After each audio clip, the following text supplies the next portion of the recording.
Hey, what's up, guys? Please stick around after the episode for a big announcement about the channel. Hey, baby, I hear the blues are calling. Toss salads and scrambled eggs. Hey, what's up, guys? Welcome back to Binging with Babish, where this week we're taking a look at the scrambled eggs and tossed salad. The tossed salad and scrambled eggs from Frasier. First up, for the sort of TV-accurate version, we're breaking 4 eggs into a bowl, getting a little cocky with our one-handed cracking, and retrieving shell fragments with shell itself. Then we're seasoning with a little bit of kosher salt, both for seasoning and so that when we beat it so hard it spills, the eggs will beat up extra smooth. Into a non-stick pan goes a little bit of butter, which we're going to melt until foamy. Add our eggs and basically just kind of slowly drag across the bottom of the pan with a rubber spatula, ensuring that when curds form, they're big and soft. Perfect basic scrambled eggs. Now I'm going to make a salad inspired by the insultingly gestural ones you get at brunch. Some greens and chopped tomatoes drizzled with olive oil and lemon juice. Of course, as I was doing this, I'm realizing that I didn't actually toss the salad, so we're going to go ahead and give that salad a little toss, plate it up, scatter it with tomatoes, and flank it with our fluffy scrambled eggs. Season those bad boys with a little bit more salt and freshly ground black pepper, and there you have it, tossed salad and scrambled eggs. And while this is certainly fine, as is so often the case on this show, I think we can do a whole lot better. To quote astronaut Mark Watney, I'm gonna have to Frasier the shit out of this, measuring out 1.2 grams of sodium citrate and 0.3 grams of xanthan gum, which I'm gonna sprinkle over 60 grams of 36-month-old Parmesan, ensuring even distribution. Give it a toss to evenly coat. Then we're measuring out 120 grams each milk and heavy cream in a medium saucepan. Bring it up to a bare sub-simmer, kill the heat, and add the cheese mixture.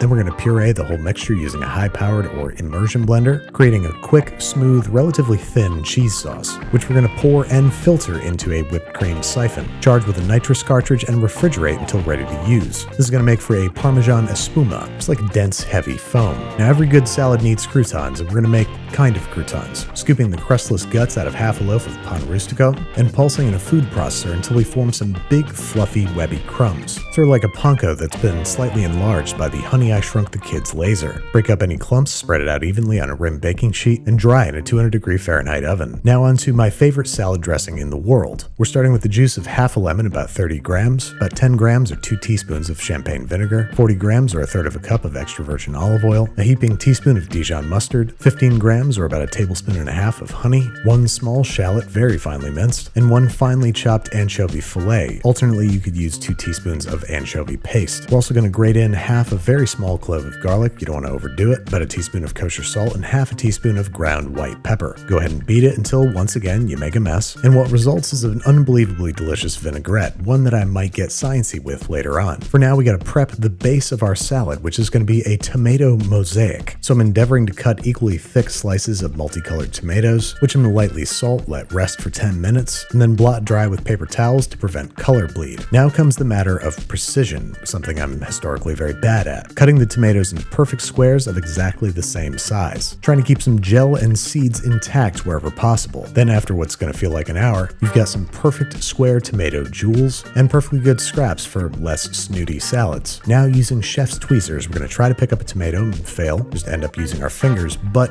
pointing to the tomatoes with the tweezers, which really makes you feel like you know what you're doing. Then actually using the tweezers, I'm going to remove a couple random squares, replacing them with halved multicolored cherry tomatoes for a bit of playful variety. There you have it, the base for our salad. Next up, I want to make some balsamic vinegar pearls. So I'm thoroughly chilling 2 cups of canola oil. Once that's nice and frosty cold, I'm dissolving 2 grams of agar-agar in half a cup of vinegar with a 1/4 cup of water. Bring that to a simmer, let it cool slightly, pour into a dropper bottle while still warm, and gently drip some drops into the cold oil, which will immediately set the agar-agar, so we can then drain all the oil, gently rinse the pearls under cold running water, and keep them in a little bowl of water in the fridge until ready to use. As far as salad toppings go, I think these are frankly delightful. Next up, I want some toast soldiers for my scrambled egg. So I'm cutting some nice thick sticks out of the rest of that loaf of pan rustico, saving all the scraps for breadcrumbs. And this might be a bit shocking, but I'm going to go ahead and deep fry this bread, bringing out the freaky side of toast that you didn't know was there. After less than a minute in 400-degree Fahrenheit oil, we're draining on a wire rack, sprinkling with salt and keeping warm until ready to serve. But we're not done frying bread yet.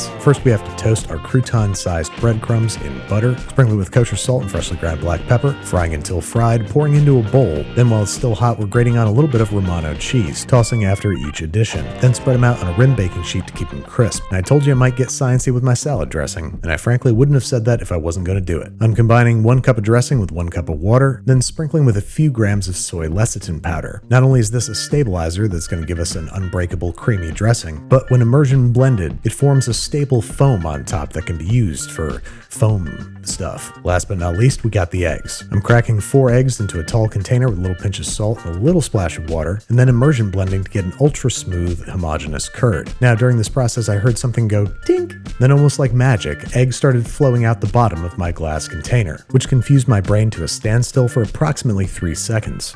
Come on now. Get it? There we go. This time trying again in a much thicker glass container. We're thoroughly pureeing the eggs, then passing them through a fine mesh sieve directly into a cold nonstick saucepan, to which we're going to add about 2 tablespoons of butter, and then starting to cook on absolute minimum heat while stirring constantly with a rubber spatula. This is going to very slowly set very fine curds, resulting in a French-style scrambled egg that almost resembles a custard, perfect for dipping in or pouring over our toast soldiers. I'm also going to add about 2 tablespoons of creme fraiche just to lighten things up, and with that, we're finally ready for service. I'm going to balance some tiny radicchio leaves on top of our tomato mosaic, and then drape them with our vinaigrette foam. I don't remember culinary foam ever being mentioned in Frasier, but I just have to imagine he loves it. We're topping that with some of our Romano breadcrumbs, dotting with Parmesan espuma, topping the espuma with our balsamic caviar, actually using some chef's tweezers properly with some micro basil, a few more breadcrumbs over top, and there you have it, my Frasierified tossed salad. Now for the eggs, I'm going to go with a sort of Lincoln log formation for our toast soldiers, and then I am perhaps foolishly pouring the eggs directly over top. No problem if you're just serving as is, but I need a platform for a big dollop of creme fraiche and a bigger dollop of actual caviar, Calvisius Siberian sturgeon to be precise. This guy really needs color, so I'm garnishing with finely chopped chives, looking pretty nice, and there you have it, tossed salad and scrambled eggs designed with Frasier in mind. But how's it taste? First up, the scrambled eggs are beautiful. They're so rich and creamy and decadent. Then you add the salty pop of the caviar and the ultra crispy bread. Good night, Seattle. We love you. And the salad is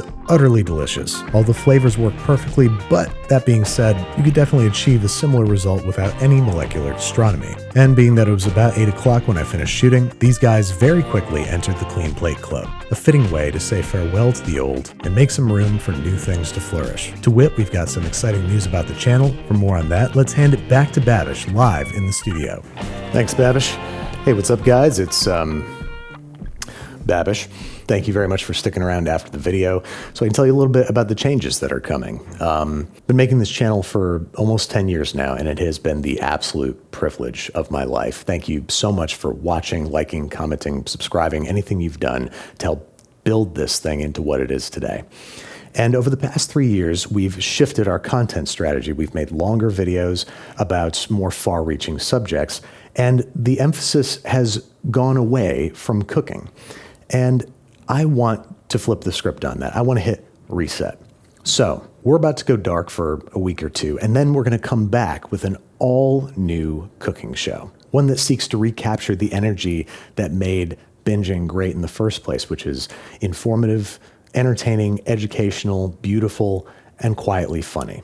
And a lot of that's made possible by this little mic that you see on my face here. This lets me give a much more binging-like delivery while I'm cooking live. So I hope you stick around because I'm really excited to share what we've got cooking, so to speak.